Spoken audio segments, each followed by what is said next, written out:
அனைவருக்கும் வணக்கம். Stock option Tamil channel மூலம் உங்களை சந்திப்பதில் மிக்க மகிழ்ச்சி அடைகிறேன். நான் உங்கள் சந்தோஷ். நான் செபியில் பதிவு பெற்ற பங்கு ஆலோசகர் கிடையாது. இது பயிற்சிக்கான வீடியோ. எந்த பரிந்துரையும் நாம் வழங்குவதில்லை. நிறைய பேர் ஸ்டாக் செலக்ட் பண்ணுறதுக்கு கஷ்டப்பட்டுட்டே இருப்பாங்க. நீங்கள் என்எஸ்சியில் இதை பாருங்கள், தினமும் மார்க்கெட்டில் கலக்குங்க அப்படிங்கிறது தான் இதனுடைய இம்பேக்ட்டு. ஏன்னா நம்மளுக்கு நீங்கள் நிறைய ஸ்க்ரீனர்ஸ் போட்டு ஒரு ஸ்கிரிப்டை நீங்கள் தேர்ந்தெடுத்து நாளை தினம் அதுதான் இம்பேக்ட் ஆகும்னு நினைப்பீங்க. ஆனால் அது இம்பேக்ட் ஆகலைங்கும்போது நீங்கள் உங்களுக்கு ஸ்டாக் ஈஸியாக செலக்ட் பண்ண முடியாது. அதை விட ட்ரெண்டிங் ஸ்டாக்ஸ், அதுவும் ஃப்ரெஷ் ப்ரீமியம் ஸ்டாக்ஸ் அப்படின்ட்டு இருக்குது. அப்போது அந்த ஃப்ரெஷ் ப்ரீமியத்தில் நம்ம பண்ணும்போது ஒரு நிமிடத்துலேருந்து 5 நிமிடத்திற்குள்ளேயே ஒரு நல்ல தாக்கத்தை ஏற்படுத்தும். அதுவும் வரைபடம் இல்லாமல், நீங்கள் வரைபடமே பார்க்காம செய்யக்கூடிய வாய்ப்பும் இதில் அமையும். இதுதான் ரொம்ப ரொம்ப முக்கியம். இதனை எளிதாக புரிந்தவர்களுக்கு ஒரு பங்கு சந்தை அப்படிங்கிறது ஒரு வரப்பிரசாதம் அப்படின்னே சொல்லலாம். ஆனால் இதற்கு ரொம்ப ஆய்வு செய்யணும். எது நம்ம செலக்ட் பண்ணலாம், எது செலக்ட் பண்ணக்கூடாது, எப்படி இருந்தால் தாக்கம் இருக்கும் அப்படிங்கிறதெல்லாம் உணர்ந்து வியாபாரம் செய்யணும். இதற்குண்டான கட்டண பயிற்சி நம்ம கொடுத்துட்ருக்கோம். விருப்பமுள்ளவர்கள் 9842610908 என்ற வாட்ஸ்அப் எண்ணிற்கு பதிவு செய்து உங்களுடைய விருப்பத்தையும் அதனை பற்றி தகவலும் அறிந்து கொள்ளுங்கள். வாங்க வீடியோக்குள்ளே போகலாம்.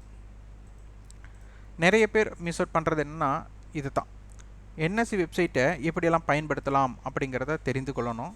இல்லை market data, free open market, இன்றைக்கி யார் நல்ல ஓப்பன் ஆக போகிறா, ஆரம்பமே அதிரடியாக யார் இருக்க போகிறார்கள் அப்படிங்கிறது நம்மளுக்கு காலையில் 9:07 தெரிந்துவிடும். இது ரொம்ப ரொம்ப முக்கியம். அப்போ நம்மளுக்கு ரிசர்ச் பண்ண என்னென்னா 9:08 இது அப்டேட் ஆகுதுன்னா 9:15 வரை நம்மளுக்கு ஒரு 7 நிமிடங்கள் இருக்குது. இதை கரெக்டாக நம்ம பண்ணோம்னா ஒரு 9:15 சந்தை துவங்கினதுலேருந்து ஒரு 30 வினாடியிலிருந்து ஒரு 9:20க்குள்ளேயே உங்கள் வர்த்தகத்தை முடிக்கக்கூடிய வாய்ப்பு இருக்கும். இதில் நல்ல லாபம் வரலாம், நஷ்டமும் வரலாம். இதனை பார்த்து ஆய்வு செஞ்சிங்கன்னா இந்த ஸ்டாக்ஸ் தான் ஒரு ட்ரெண்டிங் ஸ்டாக்ஸாக இருக்கும். இன்றைக்கி பார்த்தீங்கன்னா காலையில் பிபிசிஎல் நிஃப்டி 50யை பொறுத்தவரை நம்மளுக்கு பிபிசிஎல் 1.23%. அடுத்தது பார்த்திங்கன்னா பெரிய இம்பேக்டட் ஓப்பன் அப்படிங்கிறது அளவுக்கு இல்லை. அது மாதிரி கேப் டவுன் அப்படிங்கிறக்கும் ஒரு பெரிய நிறுவனங்கள் இல்லை, இதில் இல்லை. அப்போ அதற்கு அடுத்தது யார் இருக்கா அப்படின்னா F&O ஸ்டாக், செக்யூரிட்டிஸ் இன் F&O.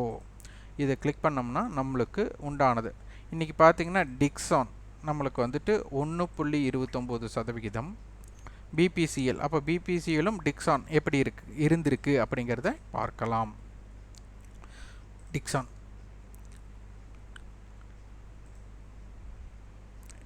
நேற்றைய ஹை நம்மளுக்கு 2665, இருக்கிறதுலே ரீசன்ட் ஹை அப்படின்னு எடுத்துட்டா 2970 அப்படிங்கிறது நம்மளுக்கு இருக்குது.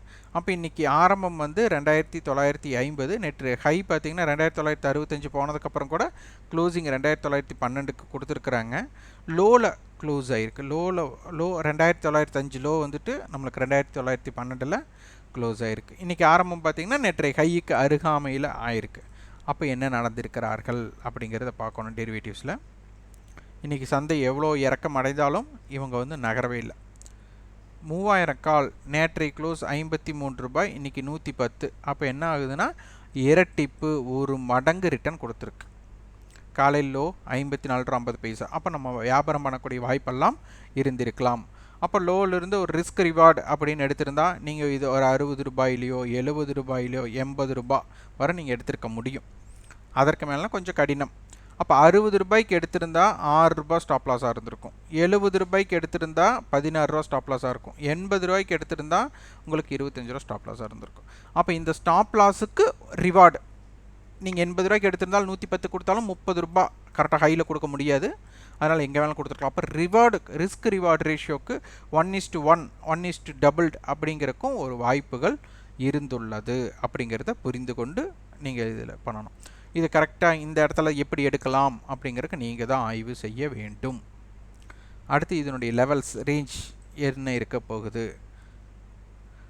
2950 கால் நம்மளுக்கு 97 ரூபாய். அப்போது இது நம்மளுக்கு 3047 அப்படிங்கிற லெவல். அடுத்து இது 77 ரூபா, 2950 77 ரூபா. அப்போது 2870 ரேஞ்ச். இந்த ரெண்டு ப்ரீமியத்தை ஆட் பண்ணால் நம்மளுக்கு ஒரு 180 புள்ளிகளுக்கு பக்கம் வரும். அப்போது 2950 ஒரு 200ன்னு வச்சுட்டாலும் கூட 3150, இதிலிருந்து 200னா 2750. அப்போ ரேஞ்ச் பெருசாக இருக்குது. அதுலேயும் இம்ப்ளைடு வாலட்டிலிட்டி அதிகமாக இருக்கிறதுனால இது ஒரு நியூஸ் பேஸ்டு நம்மளுக்கு ஸ்டாக்காக இருக்கலாம். அதனால் அதனை தெரிந்து நீங்கள் வியாபாரம் செய்யுங்க. அடுத்து ப்ரீ ஓப்பனில் பிபிசிஎல். அப்போ பிபிசிஎல் என்னன்னாங்க அப்படிங்கிறத பார்க்கணும்.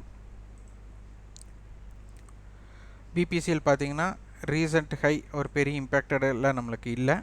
அப்போது நேற்றைய ஹைக்கு மேலே நம்மளுக்கு 3 ரூபா பயணம் இருந்தாலும் ஒரு பிரேக் அவுட் ஸ்டாக்ஸ்ன்னு நம்ம சொல்லிக்கிற அளவுக்கு கொண்டாடுற அளவுக்கு ஒன்றும் இல்லை. பட் மார்க்கெட் இறக்கத்திலையும் அவர்கள் பெரிய இறக்கத்தை சந்திக்கலை அப்படிங்கிறது ரொம்ப ரொம்ப முக்கியம். இன்றைக்கி சந்தையில் யார் நம்மளுக்கு முதன்மையாக இருந்தார்கள் அப்படின்னு பார்க்கணும். நம்மளுக்கு பார்த்தீங்கன்னா ஹீரோ மோட்டார் கார்ப்பரேஷன் அப்படிங்கிறது ஃபஸ்ட் பிளேஸில் இருக்காங்க. ஐடிசி, இண்டஸ்இண்ட் பேங்க், யூபிஎல் அதனால் நம்மளுக்கு ஒரு தாக்கத்தை இருக்காங்க. இதுவும் பேங்க் நிஃப்டி நம்மளுக்கு மைனஸில் முடிஞ்சாலும் கூட நம்மளுக்கு இண்டஸ்இண்ட் பேங்க் 1% ஏற்றத்தில் முடிந்துள்ளார்கள். இப்போது நியர்பை இது 52 வீக் ஹை அப்படிங்கிறத இடத்துல இருக்கிறாங்க. ஐடிசி பார்த்திங்கன்னா அவங்களும் 52 வீக் ஹை பக்கத்தில் இருக்கிறாங்க. மாருதி நியர்பை வந்தாச்சு லைஃப் ஹை, அதாவது லைஃப் ஹைன்னு சொல்ல முடியாது, 52 வீக் ஹை. பிரிட்டானியா அது பார்த்திங்கன்னா அதுவும் 52 வீக் ஹை நியர். அப்போ நிறைய ஸ்டாக்ஸ் 52 வீக் நியர் இருக்குது, அருகாமையில் இருக்குது அப்படிங்கிறத இதை தெளிவுபடுத்துகிறது. அது செக்யூரிட்டிஸ் எஃப்&ஓ. இதில் பார்த்திங்கன்னா எக்ஸைட் இண்டஸ்ட்ரீஸ் இன்றைக்கி அவங்க தான் ஃபஸ்ட் பிளேஸில் இருக்காங்க. 5.47%. அது பார்த்திங்கன்னா நம்மளுக்கு 207. இது 52 வீக் ஹையை பிரேக் பண்ணி நம்மளுக்கு க்ளோஸ் ஆகிருக்கு. அடுத்து ஜூப்ளின் ஃபுட் 3.71%. அடுத்து ராம்கோ சிமெண்ட் 2.46%. அடுத்தது சாம்பல் ஃபெர்டிலைசர் 2.38%. தீபக். இப்போது சந்தை நீங்கள் இறங்கு முகம் அப்படின்னா நிஃப்டி பற்றி 104 பாயிண்ட்ஸ் நம்மளுக்கு இறக்கம் சந்திச்சிருக்கு. அந்த இடத்துல நிறைய ஸ்டாக்ஸ் 52 வீக்கையும் ஒரு ஏற்றத்துலேயும் நம்மளுக்கு இருந்தது. பார்க்க போகும்போது நம்மளுக்கு நிஃப்டியில் இருக்கிற ஸ்டாக்ஸை விட அதர் தென் நிஃப்டிக்கு அதர் செக்டார்ஸ் நல்லா பெர்ஃபார்ம் பண்ணுறாங்க அப்படிங்கிறது இதன் மூலம் தெரிகிறது. அதனால் மார்க்கெட்டை இந்த இடத்துல இருந்து எக்காரணத்தை கொண்டும் இது கீழே பெருசாக கீழே போகிறதுக்கு ஒரு தடையாக இருக்குமா அப்படிங்கிறதை பார்க்க வேண்டும்.